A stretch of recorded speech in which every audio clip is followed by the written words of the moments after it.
Hey guys, welcome to my shop. A couple of close friends of mine asked me to make a sign for the front of their church, kind of a wayfinding sign.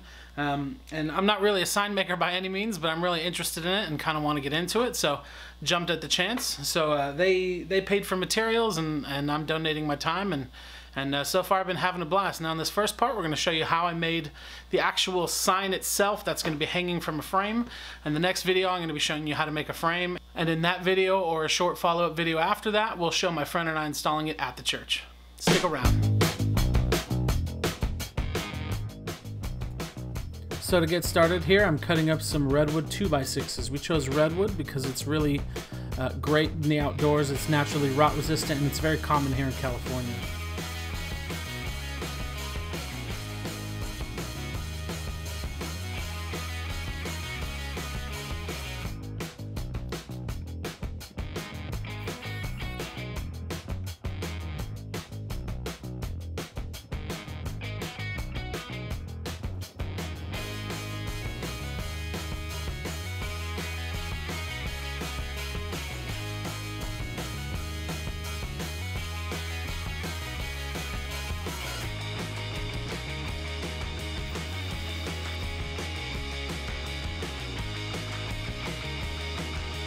Now here I'm ripping off the curved edges of the 2x6s so I can have straight edges for gluing.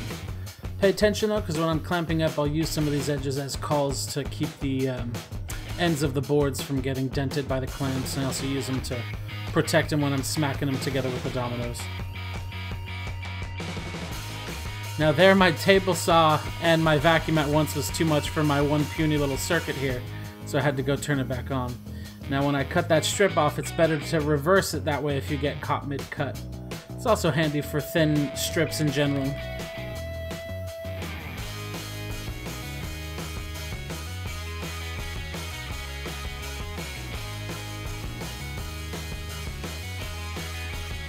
Now here I'm just checking the glue lines to make sure they're going to close up well enough before I go and do all the domino mortises, which I'm doing here.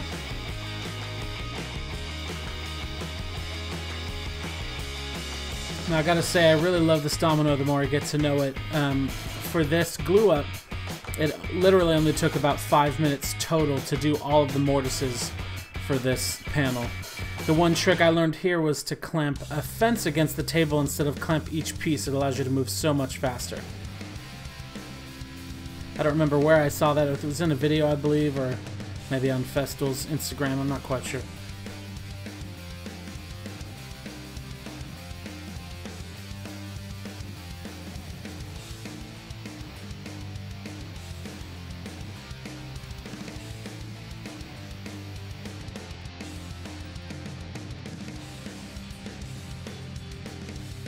So now we're getting ready for glue up here. I'm using Titebond 3 because this is going to be outdoors, and Titebond 3 is supposed to be better for outdoor work. I actually haven't done that many projects that are continuously outdoors, so this will be a good test.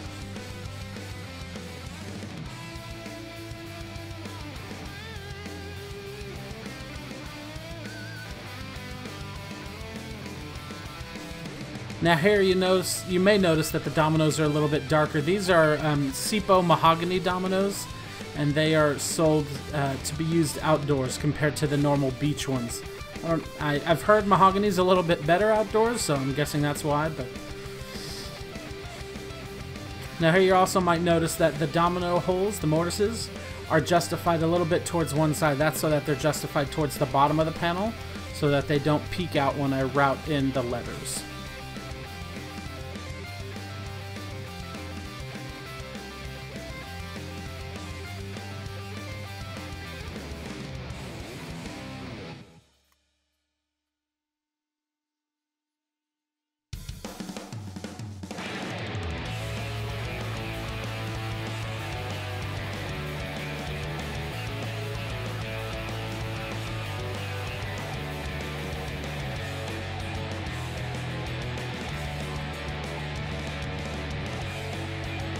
And I see some glue squeeze out here and glue drips. Fortunately, I wasn't very smart and I didn't wipe these off right away, so I had to use a beater chisel to scrape them off later, and also sand, and it was not as fun as it should have been. But notice here I'm using the cutoff strips as cauls so the clamps don't dent the edges of the actual panel. So here you did get to miss out on the sanding and the chiseling. I just came out real quick and took care of that one afternoon. But here I'm just squaring up the edges with the track saw.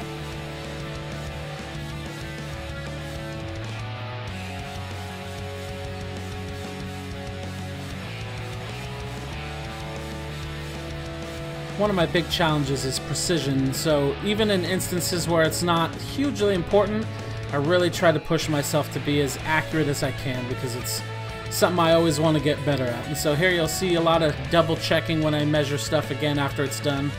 You know, an instance here, I'm going to measure it for square by measuring corner to corner. And here I was happy it was within a 64th or less, so that's great. Now here I'm getting ready to put the design on this sign itself, and there's a few different ways you can do this. This was too big for my CNC, so I was going to have to do it by hand. And now here, a lot of people would use contact cement, like a spray adhesive, to put this down on the board. And I've done that too a little bit, but sometimes it's actually kind of a pain to clean up. And so what I'm doing here instead is I'm going a little old school, and I'm using some carbon paper. And so there's carbon paper between the design and the board, and I just trace over the design with a pen, a ballpoint pen, and that transfers the lines onto the board. Now you notice a lot of tape here, and that's because I had to print this out on my home printer, which is only 8.5 by 11. So you print them out tiled from Adobe Illustrator, tape them all together lined up, and double check it a little bit. It actually worked pretty well. It was a little tedious to trace the design out, but it ended up working out really quite well actually. It did take about, I don't know, 15 minutes or so. So it is a little more tedious than spraying and just applying the paper. But I found a lot of times I'd spend that much or more time and a lot more frustration trying to clean off the paper and the spray later.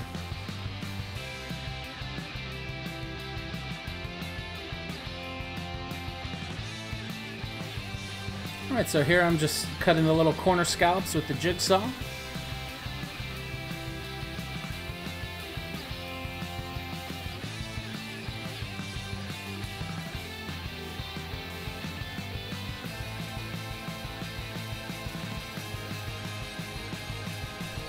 Alright, so now I included this because it was a good learning lesson for me.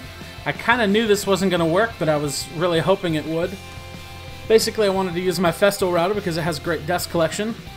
Unfortunately, that dust boot blocks the sight line, so I really couldn't see what the heck I was routing. And so, very shortly into that first arrow, I gave up on this, and I went to use my Bosch Colt trim router because it gives me a lot more visibility. It's just a whole lot more messy.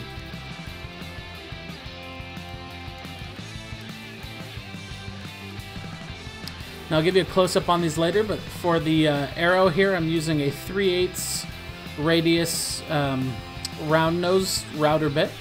For the letters, I'm using a 3/16 radius round nose router bit. The important thing to note here is that that's the radius of the curve. That's not the actual diameter of the bit.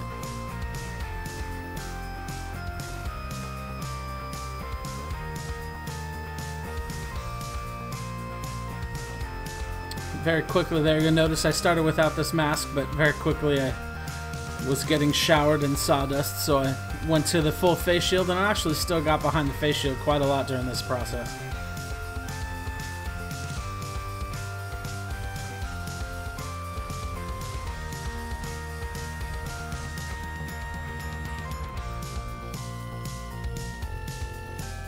And here we're just changing to the smaller radius bit.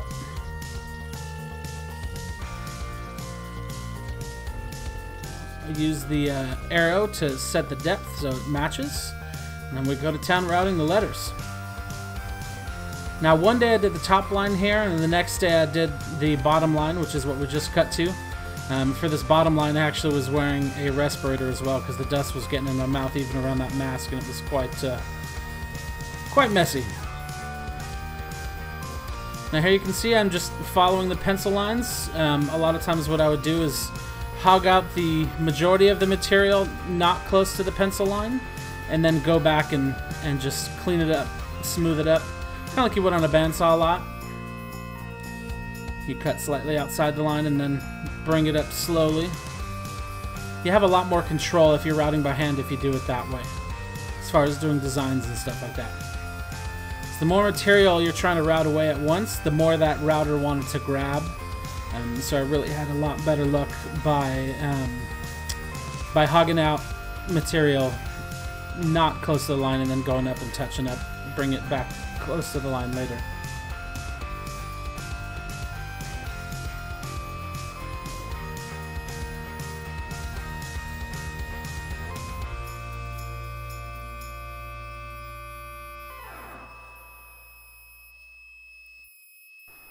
Now, all told, this took about an hour and 10 minutes to route out.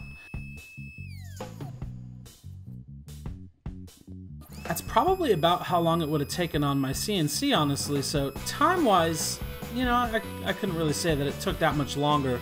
It's just more of an active participation here. A little less precise, but it actually was a lot of fun, and, you know, I have some different wood sign making books, and, a lot of them show routing signs like this, you know, before CNCs were so accessible, before they were made. You know, a lot of guys made signs this way. Actually, really wasn't too bad. Said it's messy. This wasn't even half the sawdust that this thing created. Now here I'm getting ready to put the edge on, and that's a large cove bit. It's a 1/2 inch radius, and so I took it off in sections. I did one pass that wasn't so deep, and then I did a last pass that was the final depth. Now one thing, again, one of my lessons I always seem to be learning is to pay attention. When I purchased this bit at Rockler over the weekend, I was just looking at the actual cove portion that I needed. I didn't pay attention to the fact that this was a 1/4 inch shank. And that's fine. I mean, I was able to use it and everything. I have that collet for my Festool and for my Bosch, but for such a large bit, if possible, I definitely would have preferred it to be a 1/2 inch. So there's the 3/16, there's the 3/8 radius, and there's the 1/2 inch radius cove bit. And you see, with such a large bit, I've heard of folks having these become unstable and bend themselves. Here's the finished sign board that's going to hang from the frame. I need to actually apply a finish protectant of some sort and also paint the letters. The letters are going to be white, and it's probably going to be a darker brown. I'm going to use probably a deck stain for that, a transparent deck stain. And you see, it's not perfect, but it's actually, it came out a lot better than I thought it was going to, actually. Once we sand that top off, you'll get rid of all the little furry edges there. If you made it this far, thank you so much for watching. Don't forget to like, comment, and subscribe for more. And if you could share it, that would be great. That definitely helps out. If you want to catch up with me in between videos, the best place to find me is Instagram. It's @BradleyBoggs. I post a lot of in-progress pictures of my builds and just fun stuff. Sometimes I'll pull video clips from my GoPro while I'm filming and do little teasers. And if you have any questions, definitely leave them in the comments below, and I'll be happy to help as best I can. Again, I'm not a professional, but just trying to share with the community like I've seen so much of and love so much. So thank you again. Bye-bye. Oh, and don't forget to stay tuned. We're going to have more parts of this build coming soon.